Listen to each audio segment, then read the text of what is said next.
Business. It's Wednesday, noon central, April 17th, 2024. Excited to be with all of you and glad to have you here to sit in on our conversation today. Ryan, how you doing today? Sorry, I was trying to unmute. I'm doing great. I was sick on Monday, except for my kid's been home the last 2 days. He's here today. My wife's watching him, but he's sick almost Yeah. too. But I feel great now. On Monday, I just couldn't stop sleeping, which was wild. That was like my only symptom. But I guess the big picture, the answer is I'm doing good. Happy to be here. There's nothing worse than being sick. I know, especially like I had like a, this is so dumb. I wouldn't call it a pep talk, but a hype talk. I was like on Sunday night, I was like thinking to myself, I was like, you know what, I'm gonna have a great week. Truly, I was like, this is all the stuff I need to do this week. I'm gonna get real started. I'm gonna get up early tomorrow as soon as the kids are on the bus. Yeah. Get after it. And then I couldn't. I was just sleeping the whole time, and I felt horrible. But you know what? I have the second half of the week. Well, I'm glad you were able to pull it together and get here today. Also with us, number one business coach in the world, Tim Ewing. Tim, how you doing today? I see you got your jersey on. I'm doing great. I'm in a really gloating mood today, Josh. We knocked the Warriors out of the playoffs last night, so it felt really good. You know, really, I have no clue what's going on in basketball except for Caitlin Clark. It's a tournament right now. It's like a little mini tournament for the final four teams to make the playoffs, and we're one of them. So yeah. And the very cool thing about this jersey, this guy Kevin Huerter on the Sacramento Kings. I grew up in upstate New York. Medium-sized to small town. He's from my high school, this kid on the Sacramento Kings. Is that cool or what? Wow. I know. Great. Yeah, I'm dying to meet him just to say, wow, Clifton Park, New York, what are the odds, you know? Amazing. The Sacramento Kings team, I remember it was Mike Bibby. Was Vlade on that team? Vlade, C. Webb, Jason Williams before that, Brad Miller. Yeah, that was our best era. That was that was the best era of basketball in general, right? Yeah. There's a lot of good hoops now, but isn't it amazing that like the biggest thing in basketball right now is a woman in college, Caitlin Clark? You know, I think that's awesome. It's great. Yeah, like people. I mean, you've seen some of the stats about the amount of people that watched the women's NCAA championship. 18 million or something. It's almost as high as the men's, wasn't it? I mean, great. Awesome. Yeah. And did you see how much higher? I think it was higher this year. I think it was. But yeah. Even worse, did you see she was obviously the number one overall pick in the WNBA? Did you see her salary? I was just going to mention that. Yeah, that's pretty low, but I guess, I mean, salaries are pretty low in WNBA apparently. It's 4 years, $300K total. Yes. First year, it's like $75K a year. Yeah, which that does seem too low. I mean, that's less than the deal I signed to be on this show. I mean, I know. Well, yeah. I did see, because people talk about it and I was like, well, that's unfair. That's unfair. That's unfair. But I do know the WNBA, apparently, this is just what people are talking about online. So who knows if it's true, but they lost $10 million last year compared to like what the NBA makes. So it makes sense kind of. It's just unfortunate. I wish there was like, I don't know, a bigger fan base for that. And hopefully someone like Caitlin Clark, because aside from Caitlin Clark, she like put a big spotlight on all the other really good players in women's college basketball. There's like that I can't remember her name because I don't really care about college basketball that much, but there's someone that went to Stanford and LSU that were incredible, and like South Carolina who won. And I like found myself for the very first time in my entire life. I like looked up who like the WNBA draft, like top 10 who was drafted and where they went, and I never cared before. So hopefully it goes on. We'll see. Well, honestly, I still don't care. But it's nice to see some attention going in a new direction. You know, I mean, their salaries are low because no one goes to those games, and like some more people will go now, of course. You know, but 'tis what it is. So speaking of spotlights. Ryan brought to my attention that there is some new information that's come out about the number of businesses that have been started in the last few years since the coronavirus pandemic. and record number of people starting new businesses since 2020, the number rising to 5.5 small business applications submitted in 2023 alone. Last year alone, 5.5 million small business applications. I don't know what that means. What are they applying for? I mean, usually you just get going, but I guess that's like LLCs that were registered, something like that, right? I feel like it has to be that. I feel like it has to. Yeah, because like no one applies. You just do it. You don't have to get permission, which would be great if you did, though, right? Like, wouldn't that be lovely to have the government tell you whether or not you can start your business? It's coming. Oh my gosh. We'll be there. Maybe. I hope not. And you're part of that number, Josh. Yeah, we got to get in before that starts. But anyway, so the interesting that Ryan brought to the table was that at the same time, according to a study done by the National Federation of Independent Businesses, small business optimism has slid to the lowest level since 2012. So in the last 12 years, people are less optimistic now than they've been in some time. So they're starting more businesses being started than ever, yet optimism amongst those businesses at the lowest level since 2012. What do you think's happening there, Ryan? Well, so that was the question I was going to ask what you guys thought, but let me here's some context to it. So like part of me is wondering, and so like there's like a huge boom, like you mentioned, for the last few years. Like, I mean, everything changed like after coronavirus, like the COVID stuff. Like, I feel like everyone's entire personalities and the way they act changed. There's like a big boom of people starting businesses, and it's like peaking. Like, I don't know if it's actually peaking, but it's continuing to raise. You said 5.5 million applicants, but probably LLCs registered last year, and the optimism is low. Because here's what I'm wondering: are more unqualified's not the right word, but like unprepared people starting businesses and therefore failing fast, causing that small business optimism number, which is a vague thing. Anyway, the article I read didn't really tell us exactly how it was calculated because I didn't go buy the report or anything. Yeah. But is that causing the optimism to be lower because of just whoever is starting, 5.5 million people are starting their businesses, more people are going to fail then, because I don't think the percentages of people succeeding are going to go up. And is that causing the issue, or are just a lot of people making a really bad decision? Starting business. I'm leaning towards that those numbers are actually because more people are creating businesses that really don't need to. They just feel like they should, and it's becoming trendy. Again, is not the right word, but they're seeing more and more people doing it, so they're just throwing their hat in the ring without understanding what it takes or having the right sort of experience to make that work. But I don't know. That's what I mean. What do you guys think? I think it's easier than ever to start a business with technology. I mean, look what we're doing right here. But I think, with the way the world is, it is so much easier to start a business, and people come in who are not maybe overly prepared, if you will, to do this. And the good news is, though, even though, the optimism isn't there with 5.5 million new businesses, it still means, let's just say 30% succeed. It would mean more new small businesses out there either way, the way I look at this, right? Yeah, it is. There's definitely, there's plenty of them out there. The thing is that this study done by the National Federation of Independent Businesses, I don't know what kind of a federation this is.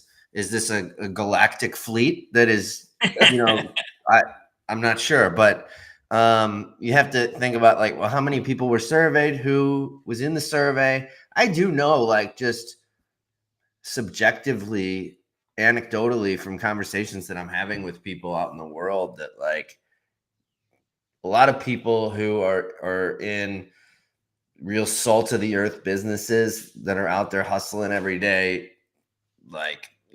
contractors and just, everyday types of businesses are saying that it's tough right now. And so I do think that that's probably the case, that, you could easily get a study that demonstrates people that don't have much optimism, but, there's going to be segments in there that probably were optimistic as well. And then, some of it's just people have to do something.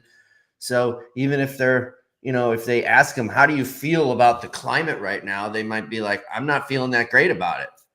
And then it's like, and you're still going to start your business? Yes, I am. It's like, right. Well, supposedly think- our recovery from COVID in the U.S. is economically is better than any other first world country out there. The rumor has it. So that's a positive thing and a reason to start as well. We have a huge economy in the U.S. Of course, it's massive. Like, it just dwarfs everybody else. And so sometimes we kind of lose sight of that. But this is a good place to be. There's a lot of action, if you will. Yeah. Right. Yeah, a lot of action. Almost as much action as what's going on in our little business this week with the launch of the Blueprint program, which is very exciting. It is exciting. A lot of messages going out, a lot of LinkedIn posts, a lot of people replying back. If this was a concert, people would be like throwing their underwear at the stage, basically, right? Absolutely. Yeah. I don't want to steal your thunder for the music segment, but people are taking off underwear for sure. And excitement for the Blueprint program, which is, for those of you watching, I'm not going to spend much time on this today, but I promised to talk about a little bit of where we're at right now. We got a bunch of people who have been joining since we opened the doors last week.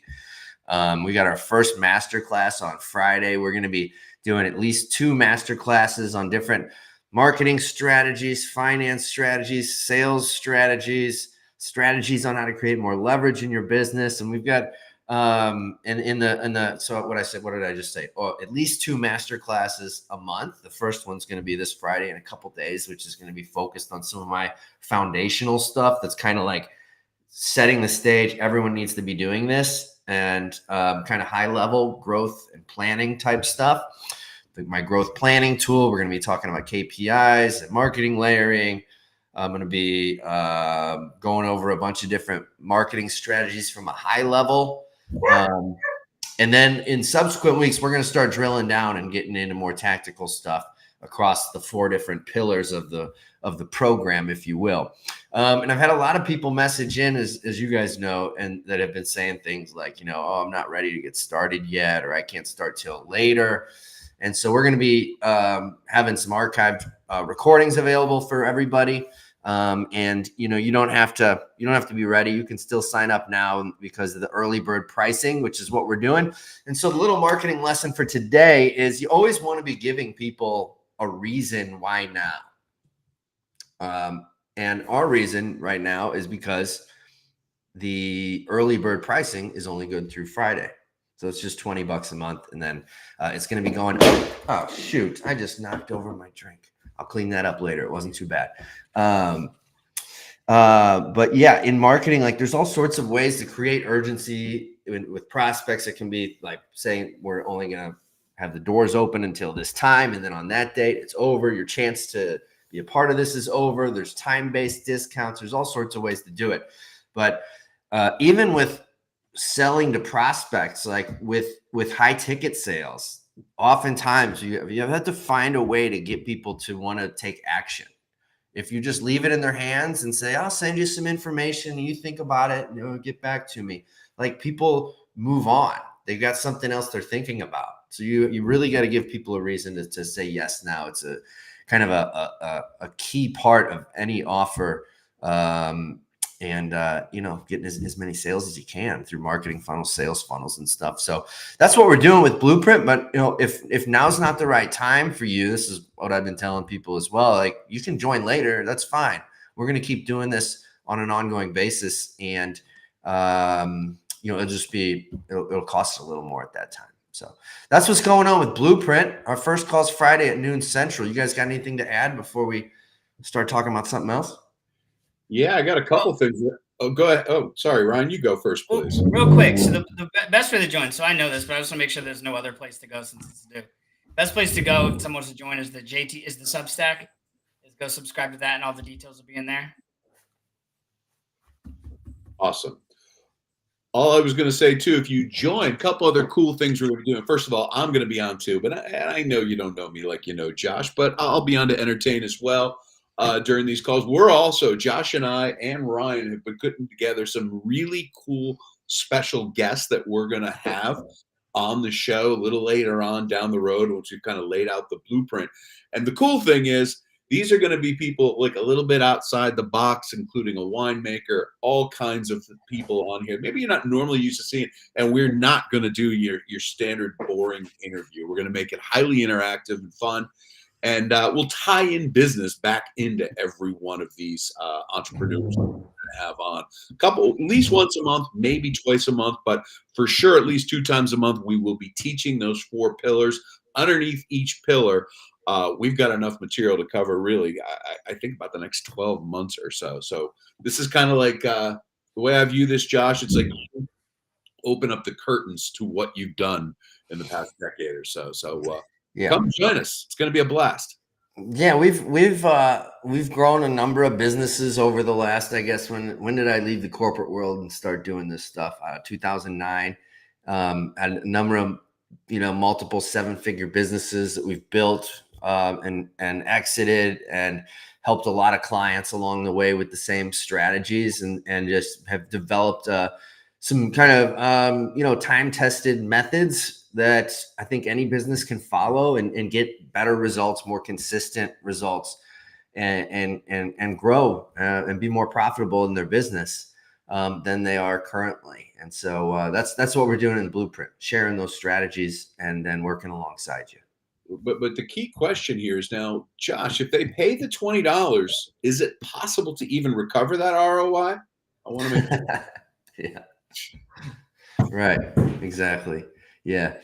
It's pretty low price, but at this point, I think we're going to have a lot of people in the program. And so from a financial standpoint, we're going to be doing just fine. And then it makes it accessible for everybody else to be a part of it too. So even people who are just getting started, don't have much of a budget, they can be a part of it. Because, in the past, I've talked about this in some of my Substack messages, that we had a $25,000 a year program where I would work on this exact stuff with. We had about 30 clients in that program for a few years, and that was about 30 a year. So, somewhere in the neighborhood of 100 total over those few years. And don't do that anymore. And now we're basically giving away and doing all the same stuff in this program. It's not $25,000, it's $20 a month.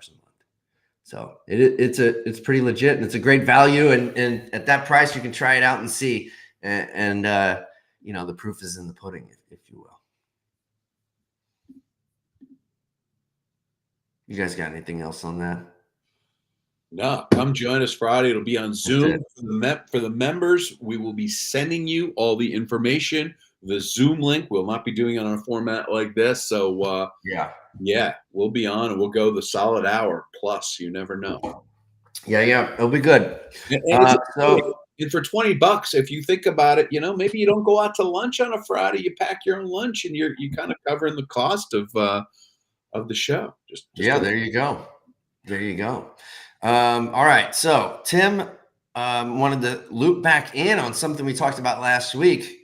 Or 2 weeks ago. A couple weeks ago. Yeah, where we talked about the increase in California minimum wage going up to $20 an hour. Tim, what did you want to bring up on that? Yeah, so I'll bring up, so it's hitting here where I live in California, and I'm in a little local group from my hometown, and somebody was in there absolutely bitching that the full meal where you get, let's just say burger, fries, and a soda, whatever you pick, right, was almost $17. And so everyone's bitching about the minimum wage in California. Well, meanwhile, there's a report came out. The CEO of McDonald's made $18 million last year. So, I always have to think those costs would be not so high.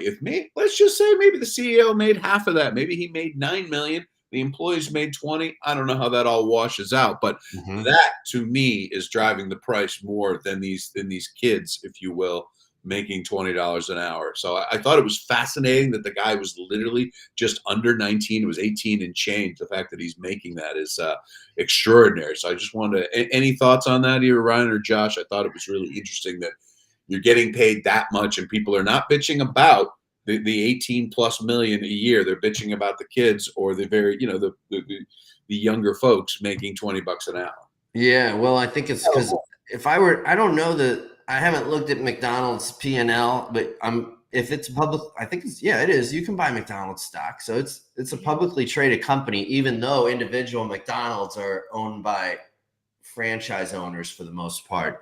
But nonetheless, my point is, I think to see if that's true or not, you'd have to look at like how much are their direct costs for people who are working at the minimum wage level. And it's gotta, I mean, the CEO, if the CEO took a 50% pay cut, I don't think it's a drop in the bucket compared to what they're paying on labor costs across all the McDonald's around the world. Really? Yeah. Around the world. Yeah. Not even close. I mean, not even in California. I mean, let's just look at just California. Like, I think their direct labor costs have got to be way, way, way, way more than that, because they have, I mean, tons of McDonald's all over the place, right? So I think it's bad optics sometimes.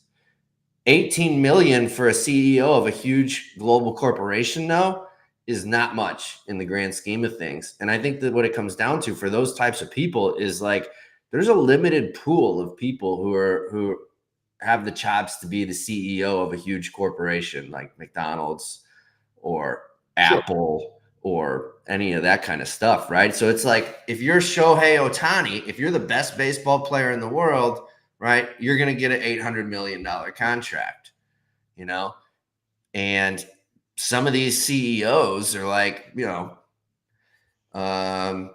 very limited commodities. And so that's why they will command huge prices. Because if it didn't require it, like the board would probably love to pay a lot less, but it's probably pretty freaking hard to get a superstar CEO that's capable of running an organization like that. It's hard to get them in the first place. And then, you got to have a compensation package that's pretty crazy, because you're competing with that guy could go work for Lowe's. Sure. Or he could go work for Starbucks and be one of their big dogs. So, it's the CEO compensation is, I know it's always a hot button thing, because it's like the optics of it. Guy's with the optics. Yeah. You made some great points. It absolutely is. Because I'm always conflicted with this, because this comes up, and of course there's always people that are like diehard, like that's capitalism. They make money, they can spend the money how they want, which in one hand I agree with. On the other hand, people being like, well, does he need that much money? Why is he cutting all of these jobs that he could cut? But I agree with you, Josh, and a lot of it is that like it's not going to make a massive difference. It's like a Band-Aid solution. It's like you can take a pay cut, and then the guy's going to leave because everyone wants to make money even if they need it or not. And also, like where I struggle with this like whole argument of like shaming executives into who make a lot of money because of however the company is being ran. And where I struggle with it is the worry with it is that people will start taking less risks, because a lot of people are like, well, there needs to be a cap on how much money rich people can make because of how or this, or they're going to get taxed out the ass on it anyway. So they're going to get taxed on the asset anyway. And people are like, well, they don't need even that much money. Who needs more than $1 million a year? That kind of thing. At the same time, like a lot of these people, now a CEO that got hired is a little different than somebody who started a business, but especially somebody who started a business and grew it into something like extraordinary and made a ton of money. They put a lot of risk. There's a lot of risk that it was involved at the beginning, and they're getting rewarded for it. And so we're like generationally rewarded for it. And I'm worried if we put too much pressure on people and CEOs not making money. And this isn't some like bootlicking shit where I'm like, oh, I want people to be rich. Like, I love it. That kind of thing. It's not that. It's just like, I want risk takers to be rewarded, to encourage more people to take risks and help kind of push things forward. That's how you get things like McDonald's, but so you get any large business. Yeah. That's how you get Amazon. That's how you get Google. That's how you get these big companies that become huge parts of like our everyday lives. And McDonald's isn't a great example of that, because it's food. Who gives a shit? There's a bunch of, it's not like it's a commodity. Like there's tons of restaurants, but I don't love the culture of being like, oh, this company's having troubles. The CEO just needs to make $0 because well, then, that's not, if every business did that, then it's going to fall, now $0, that's an extreme example, but this comes up multiple times a year, and you're right. It's like a hot button thing because people get pissed that look at, people are trying to stop the minimum wage, but look how much money that the executives make. Well, to be fair, like the executives should make substantially more. How much more is up for debate, but I like them being rewarded significantly with large salaries and big payouts when they sell the company, because it really encourages people, and it's kind of like feeds into that whole American dream thing. I don't think somebody needs $100 million a year or something, but if they can make if they can make it work, then who cares really? And is the way I feel about it. Yeah, I think I think I agree with everything you're saying, Ryan. I think it just at the end of the day, they're going to probably raise taxes at some point. They're not going to stay where they're at right now forever, and then at some point down the road they'll go down again, and it's kind of a seesaw. But yeah, like to your point about disincentivizing people to like start businesses and stuff. Yeah, there's definitely a tax rate where that would start to happen. It's higher than where we're at now, but. I mean, at the same time, I think a bigger problem is that is not that the owners of the business are disincentivized by a higher tax rate. It's like under the current structure, you've got some companies using the laws and the tax code. Like, there's been stories over the years about like ExxonMobil, for example. And they're able to do things in a way to where they're paying very little taxes in the United States. Like there should be some sort of a minimum that like a company should have to pay, right? Well, and in terms of like the way they do that by like expenses, like there needs to be in the tax breaks they do get. I feel like there needs to be just better transparency or better explanation of like how that is beneficial and why they should get a tax break for it, or why they're able to do that. Because there are certain things where they're like, people are not paying taxes, but they're putting a lot of money into other things that benefit just as much. Right. And they're like essentially controlling where their tax money would go. I think that would be great for, like, I mean, I have an idea of that because I've looked into it. Cause like I remember years ago, I was like, what the hell? This is like right after college. I was like, why is anyone paying taxes? Cause I heard it was, people. Well, there are ways to legally minimize your taxes, like through depreciation of assets you purchase. Like that's one of the most common things people do is like buy a vehicle, and then depending on what's going on in the tax environment at the time, sometimes you can take all the depreciation on it at once. And so like in that year, you can lower your taxes by that amount by doing that, right? And so like there's little chintzy, little onesie twosie things that normal people like us can do. But at the same time, like you're making a lot of money, like as a small business owner, if you're successful, which is the goal, you're going to end up paying a lot of taxes. And when you're writing big fucking checks to the government, it doesn't feel right that like I should be writing massive checks to the government and like ExxonMobil's paying zero. Yeah. Like even if they did develop some new plant in Kentucky that they were able to depreciate in the current year to avoid taxes, I don't even know what they're doing, honestly. But like, you guys get my point. Yeah. It's hard that we pay more taxes than, Exxon or Amazon, Yeah, they've got all these incentives in place and it's good. And they're also the people who control the lobbies that are writing the rules that give them those incentives, right? So it's like, it's kind of a fucked up system at this point. And then the congressmen are able to trade on insider information, but we would go to jail if we did that, right? So it's like, we got a fucking janky system in some ways. Yeah, horrible, dude. I can't. I don't give a shit one way or the other. Like I cannot stand almost any politicians because of that. And I don't have any like political party affiliations at all because of how I think both sides have just shitty characters on both sides, and the way things are handled and how politics has become like a holding on game. Like how long can I hold on to this spot, and how can I benefit myself? And especially now over the last 10 years, it's gotten more and more about like almost every bit of political mail I get for local elections even is talking shit on the other person about like this person soft on crime. It's like this is for a treasurer position in like a small town in Missouri. Like how corrupt could they, how dangerous could this person be? It's like an old woman that used to be a librarian and an accountant. You know what I mean? Like, how is this, why am I getting this? And I want to see somebody do things that are just hilarious. Like I'd love to get one of those flyers and have it be like, Tim Johnson's got the worst breath in Marion County. Don't vote for him. Vote for me. Karen, whatever her name is, I brush 3 times a day. We need somebody who's just hilarious like that. James Smitherson is a big bitch. You know what I mean? And then that's like what it is. It's just like it's really just sophomore. He eats his boogers. But I basically decided that if I get a negative piece of mail Yeah. from a candidate about somebody else, I'm just not vote. I'm not going to vote for that person. Or if I get them from both sides, which I always do, I will just skip that whole thing because I don't support either of these people. Yeah. I really wish they would change a rule to make political advertising be only about what you would do. Like, so you can't like the presidential election's coming up. Every ad is going to be like Trump sucks, Biden's old. It's going to be all of this back and forth stuff that I just can't stand. Like, I hate it. I wish they would just like, you're only allowed to talk about yourself, like in what you were going to do. Yeah. Not the problem. Every ad's about what they're going to do. That would be great, and they very rarely do that anymore. Even in debates, it's like an entertainment thing. It's not about like let's discuss the policy differences.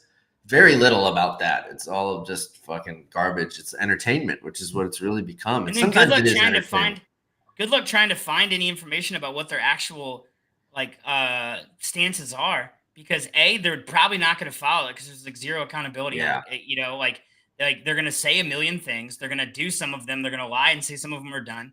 And then if you look up news for it, you're going to pick, there's like, you're going to find someone that is like skewing it at the very minimum of like, this is like, this person's trying to do this, and you don't know like what's real, and I'm sure you can find it like if you really try, but at a certain point, like the average person like is not going to. Yeah. They're just going to believe whatever they're told. And this isn't like a topic that we're going to talk about today, but I felt the same way. When I'm looking up topics in news for small businesses, like stuff for like either some of the consulting work I'm doing or just like posting on LinkedIn or this show, it's hard as hell to find anything that has any it's hard to find news for that is like valuable. It's almost all advertorials that are sponsored by a company, or they've completely stopped talking about news that impacts real people and just stick with the stuff that's going to get them more traffic. And the state of like media and online media and how they make money and how a lot of them are struggling, even ones that were like behemoths for years, is that they have to just focus on stuff that's going to piss people off. So everything is about politics or Elon Musk or someone that's like controversial. Yeah. And it's like, I don't know. It's really hard to find like news that I find interesting. It's like, okay, here's this data analytics company telling you how important data analytics are, and half of it is links to their thing. Well, it is hard to find stuff. Like I look at to look at, okay, what's going on in the business world that actually matters to people so that we can talk about it on the show. I oftentimes go to the Wall Street Journal entrepreneurship section. And to your point, it's mostly stuff that's like, it doesn't belong in this section. Like first thing on there right now is New York tops destinations for relocating tech workers. Who in the world of entrepreneurship, like maybe there's like 10 people out there that are like, I'm thinking of relocating my tech workers, like that's a big company kind of a problem most of the time. Right. And then it's like, one of the next things is venture capitalists make few first quarter deals. It's like, I guess that's kind of related to entrepreneurship because venture capitalists are investing in companies. But again, those are like the kind of companies that are raising funds from VC firms is like really small percentage of the companies that are out there. Yeah. So there's not much out there that's like for normal businesses.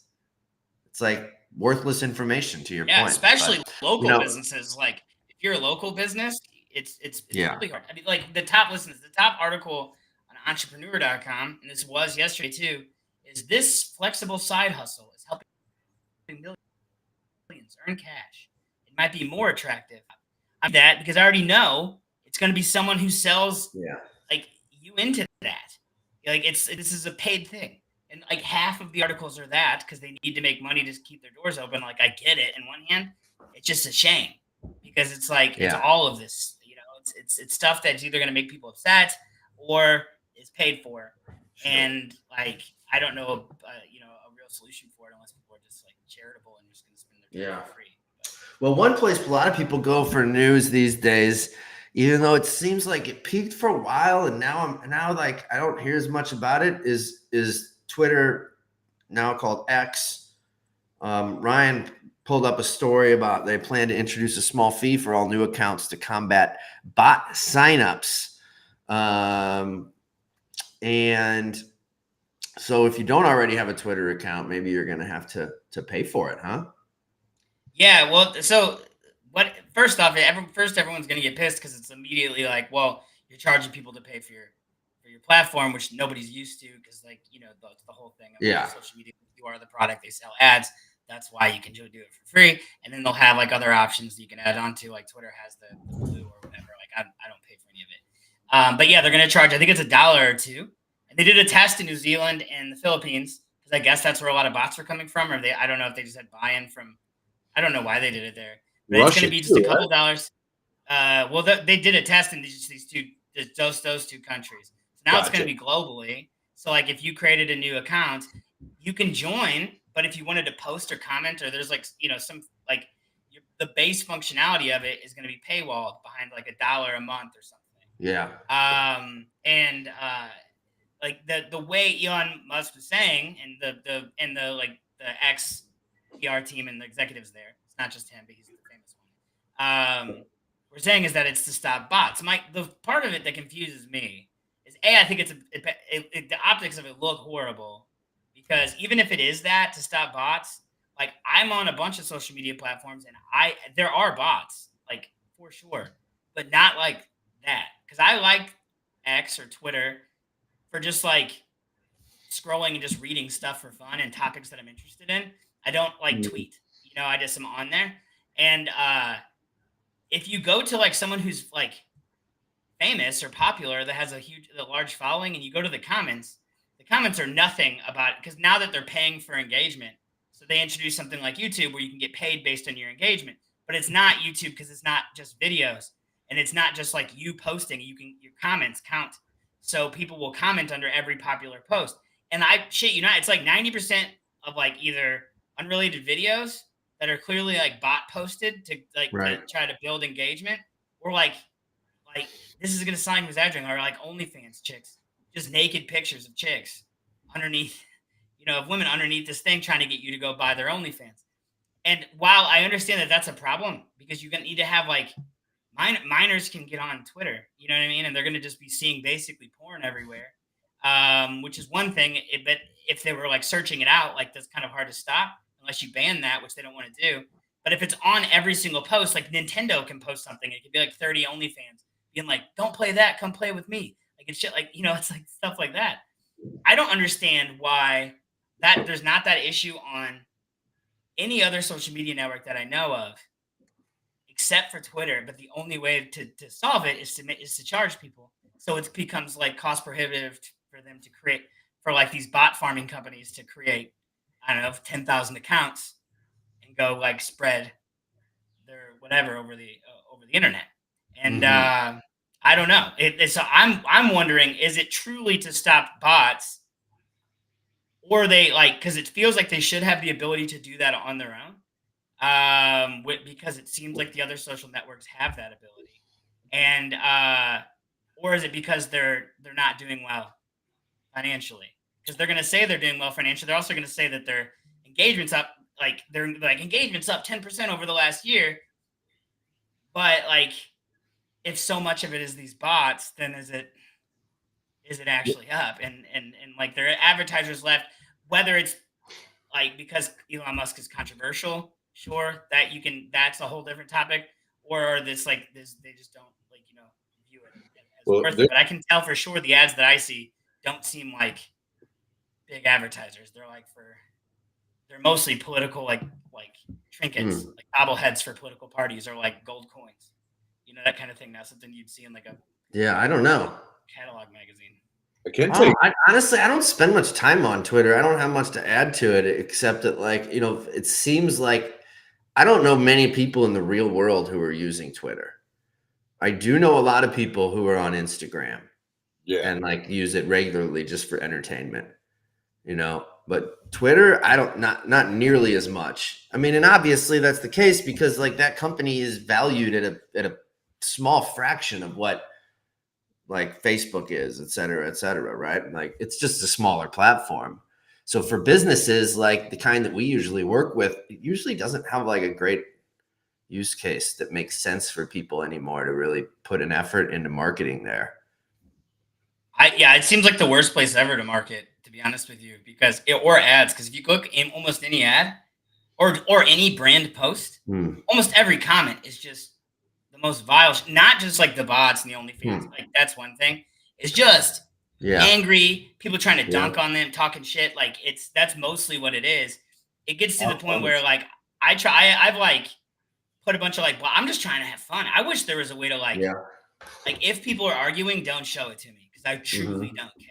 I just want to laugh at people that I think are funny, or laugh with them, I guess, or like get sports scores or see highlights in a very convenient platform.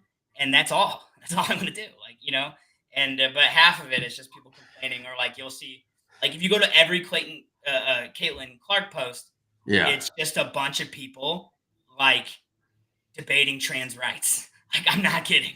It's just, that's all it is. It's like people being like, she's great, or debating like pay. Like, you know, women should get paid more. Look how famous she is. You know, that kind of thing. And it's like, well, I don't care. I just want to see her like drain threes all night long in this highlight video. I don't care about anything. All right. Well, we've spent too much time talking about something nobody even uses. Tim, you got a thought before we wrap up this? Well, I thought I was going to say those people, those arguments, we call them keyboard bullies, and they're really, you know, like keyboard cowboy sitting in your little room. Come on, it's just a bunch of lonely people that are just like, they have an opinion. They need to tell people that because they have no other interaction.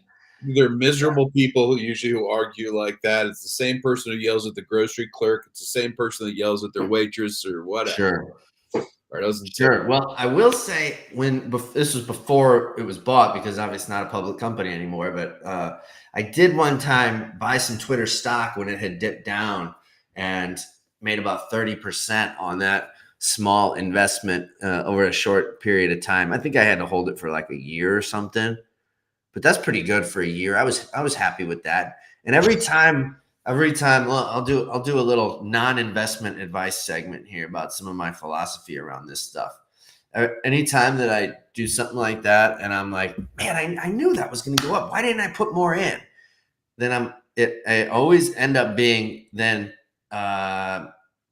later, you know, I'm reminded that, well, not everything always wins, right? And it's like sometimes when you step out too big, that's like, but if that one goes down, I wouldn't be comfortable with it. And like you can never risk it all, which is like what I talk about in the messaging about like cash flow and how sometimes people are like consumed by the growth monster, and they're making money in their business, but they're always putting it into new growth and not building cash reserves, not setting money aside for the rainy day when it comes. And like, I look at investing kind of the same way. Like you can't just take wild risks, take huge swings all the time.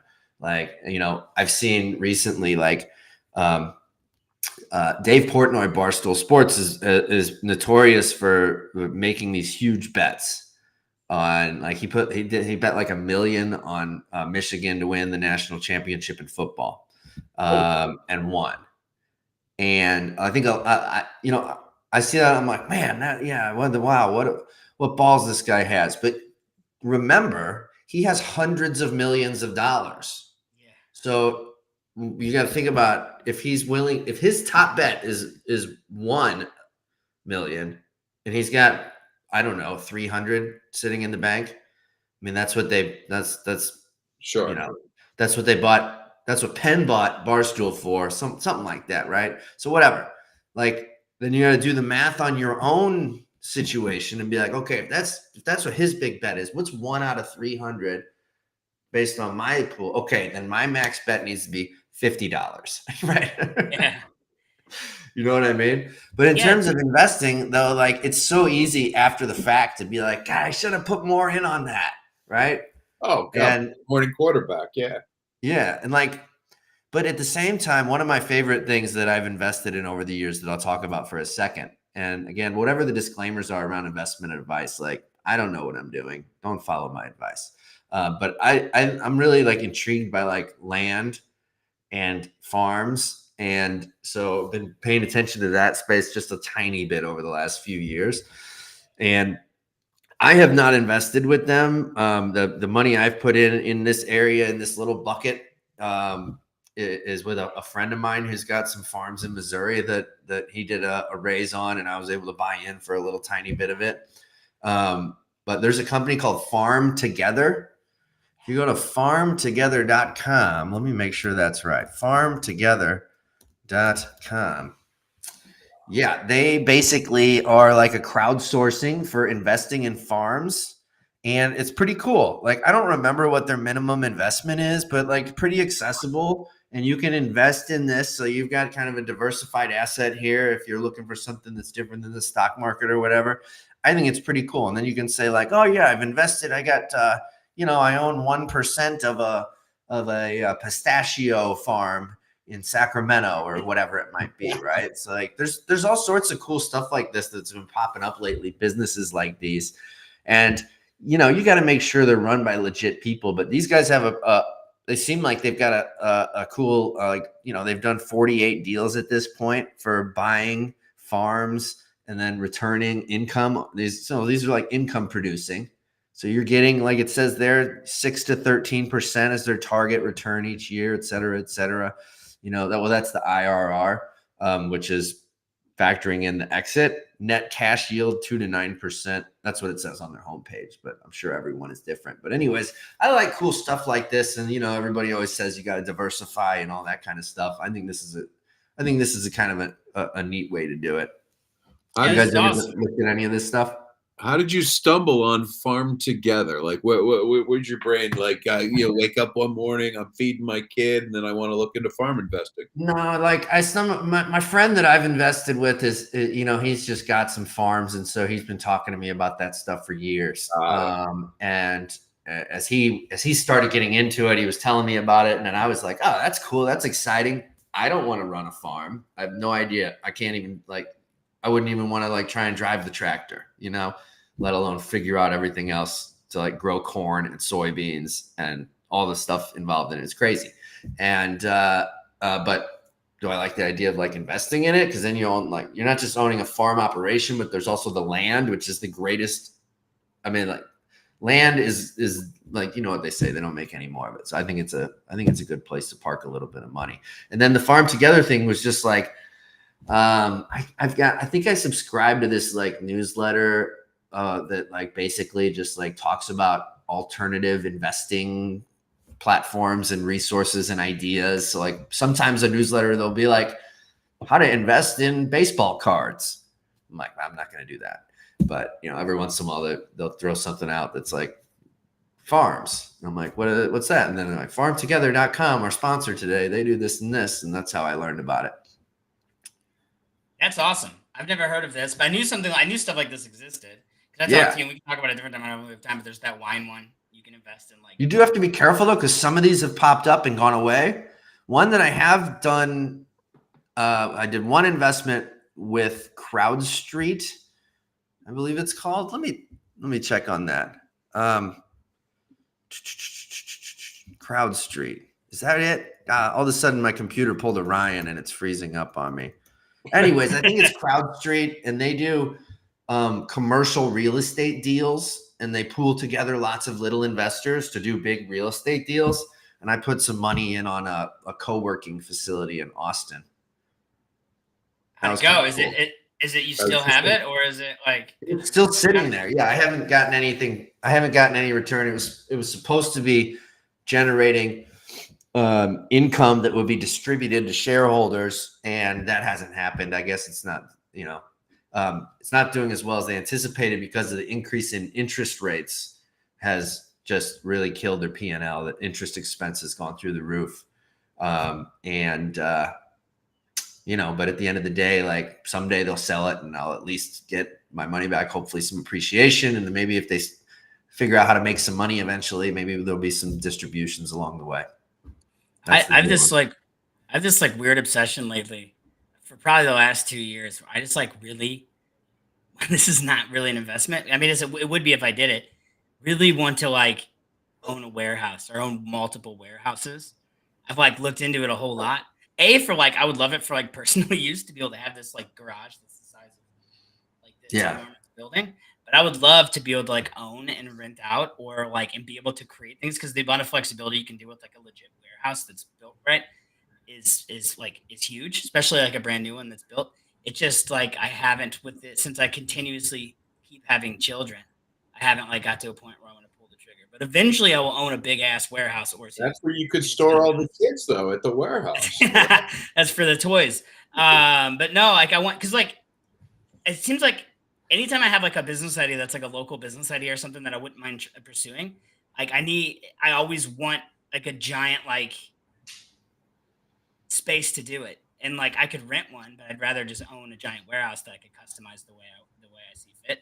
And then like my buddies have talked about because we have a bunch of business ideas that we'd like to try to work on together, like just buying one ourselves, like as like a group of like a handful of us and creating our own. Like, do you remember that show? I don't know if you guys do. Like, there's a show on MTV a long time ago called like the Fantasy Factory.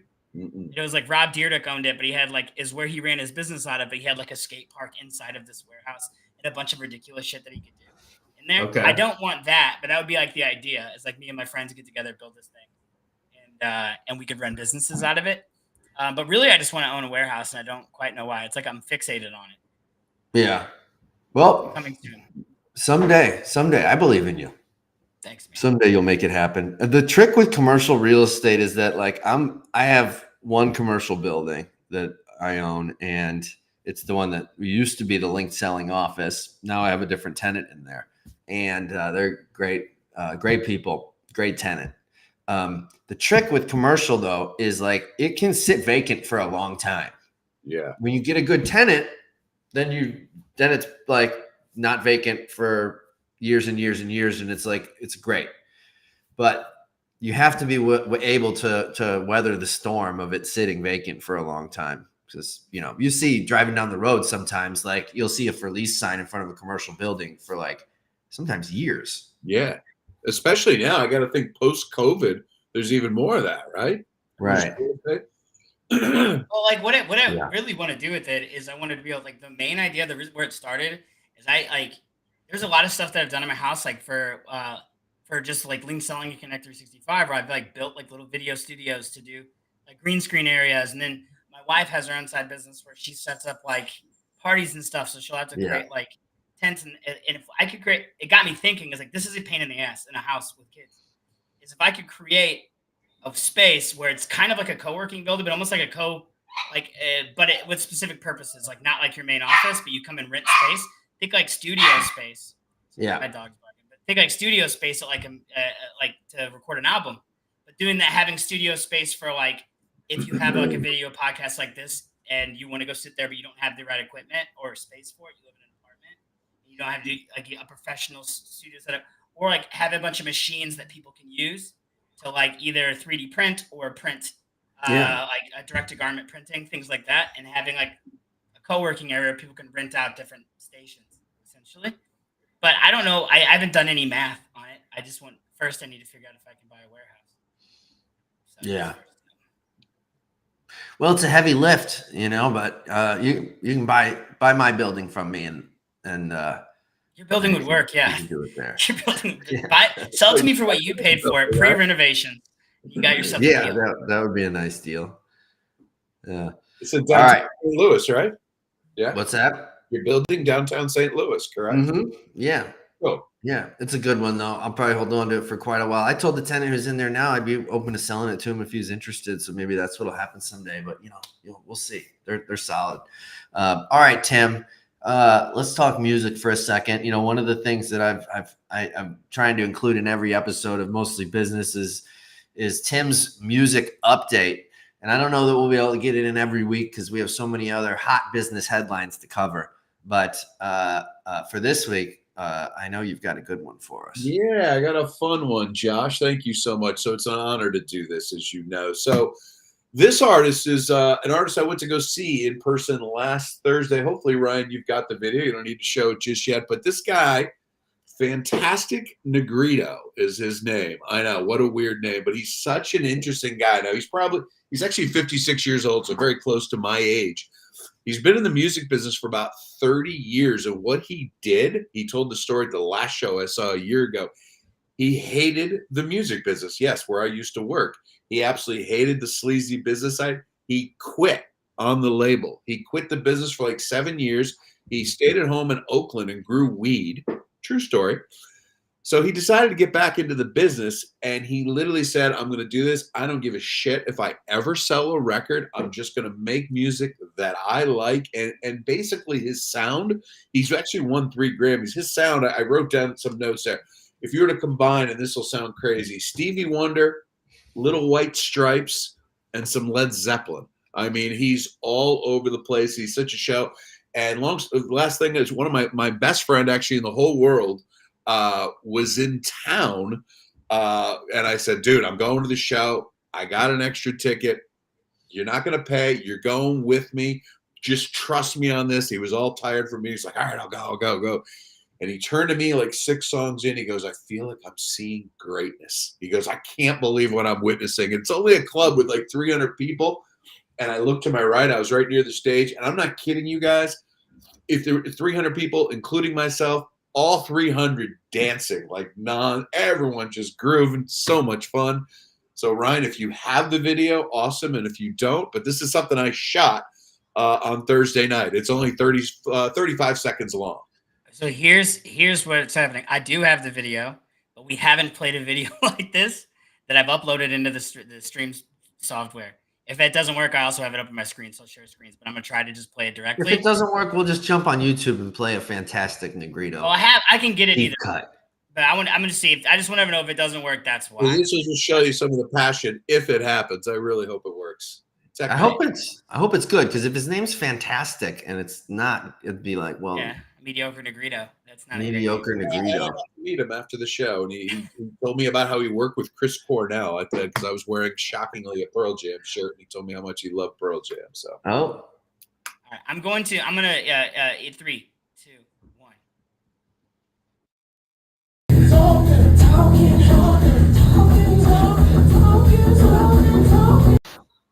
it's cutting his head off. Why'd you zoomed right in on his crotch? It just did that. I don't know why. So I'll just share my screen. I have it up. Yeah, sure. Yeah, because that was weird. It was just the middle. I'm gonna have a nightmare about it. Took a second to turn it off too. I was just like, you should see the panic. I was like, stop. Just on this guy's crotch. What the hell is Tim recording? All right, and we'll play some of the actual stuff. But this looks good. Video. Yeah, this looks better. This is just from. Just crank it up for a second. Watch the girl. Oh no.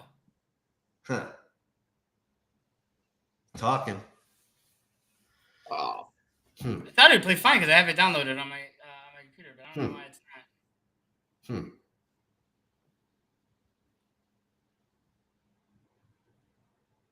Well, you can see how amazing he looks. He looks fantastic, right? So far, this is great.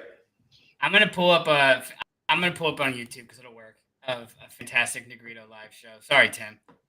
That's all right, man. Well, so, you guys can see how close Tim was to the stage there. You know, did you have to get there early to lock down that premium spot? I have a whole pattern depending on my show, which I know you've been around it. So I'm very, very organized. Basically, I get to the stage in that particular case. Everybody, the front door is to the right of the stage. So everybody crams the right side of the stage. I go around, sneak around about 5 minutes before showtime, and I'm 3 feet from the stage, you know? Got to figure it out. Can't believe it. That's going to be now. This is song called Chocolate Samurai. You look for one of the that's do you look for like one of the short people in the audience and stand in front of them? I have done that before. Yeah, better not, dude. Because I'm a short man. You can't do it. You got to stand behind the short people. The amount of times I stared directly into people's shoulder blades, dude, is wild. I used to go to music festival all the times. I've stared at shoulder blades more than I've seen stages, probably. You know, it's a great move though. If you're in a crowd like a pit or a club show, and you see like the 2 or 3 young pretty girls who cram through the crowd, I've actually just followed them in, like I'm with them, and I get right up front that way. I've done that as well. Yeah. That's nice. Do you hang out with them after the show too? I'll tell you, who wants? Late 50s, they don't want to be around me. True. Yeah. Good All right, point. Ryan, don't worry about it. That's all right. We'll see Do if we I have a I Do we get have it. a I'm just clip? trying to find one that. Yeah, It's all right. I'm just waiting for It's all right. You guys saw a picture. If you need to, look it up on YouTube. Fantastic Negrito. Tim, we appreciate your music updates as always. I hope you got some stuff going on in the next week so you can loop us in I on have something one. else cool. Well, we got something big coming up in a couple of weeks, as you know, Well, that's a month away. 3 weeks Can I from play Friday. it? Go ahead, Ryan. I don't want to let you down now. You've worked so hard to get it going. Problem is now it's like, well, I had to fight ads. All right. We're pulling the plug on this. Yeah, we're pulling the plug. You gotta. Tim, final thought of the day from our good friend Tim Ewing. What do you Sure, got? I'm going to go with the final thought of the day. And whoever's listening to this, I have so many friends just like you on here that, and I'm curious, and I want you to think about the word compromise and how many of you, whether you're in your 20s, 30s, etc., that you've compromised on your career. In other words, I'll give you my example. When I was a kid, and I'm still this way, I said this very humbly, I was really good at math. Numbers just click in my head. So my parents shipped me off to college, told me I was going to be an accountant. And I was like, fuck that. I'm not going to be an accountant. I told my parents I'm going to go work with rock bands. They're like, no, you're not going to do that. Nobody does that.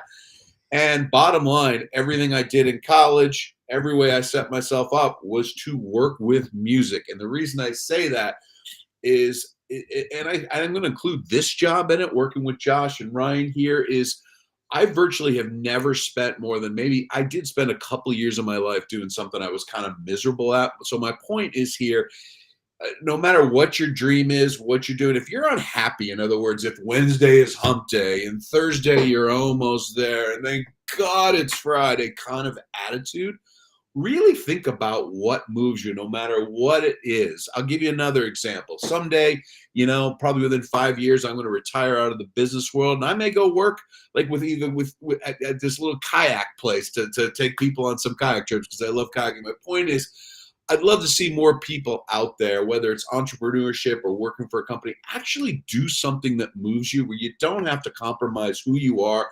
You don't have to pretend like you're somebody else, have to walk into a cubicle every morning and say, good morning, Marge, and you're effing miserable. So I encourage you to work with your passion, work with something that you really enjoy, something that you want to do every day. I can just say when I get up to do something like this, man, I'm just all excited to come to work and get on this show. So, that's just the way I like to roll, and I encourage you to do the same in life, in business, in work. And it doesn't feel like work. If we're doing this, does this feel like work? No, we're just hanging out. But here, I completely agree. Yeah, man. I've never compromised. I still have one more stat. Being here in my late 50s, I've had good jobs, good titles, and all that stuff. I've never even had a job that has required me in my life to put on a long pair of pants, So something to be said for that. We went to dinner.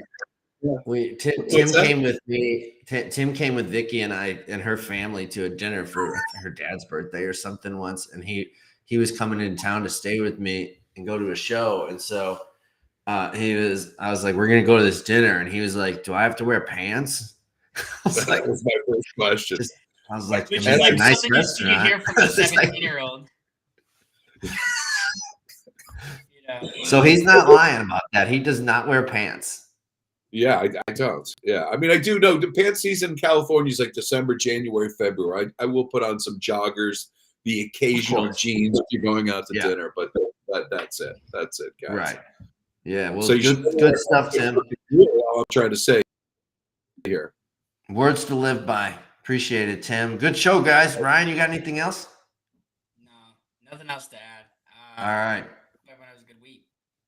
Yeah, you too, man. Thanks, guys. See you next time. Great.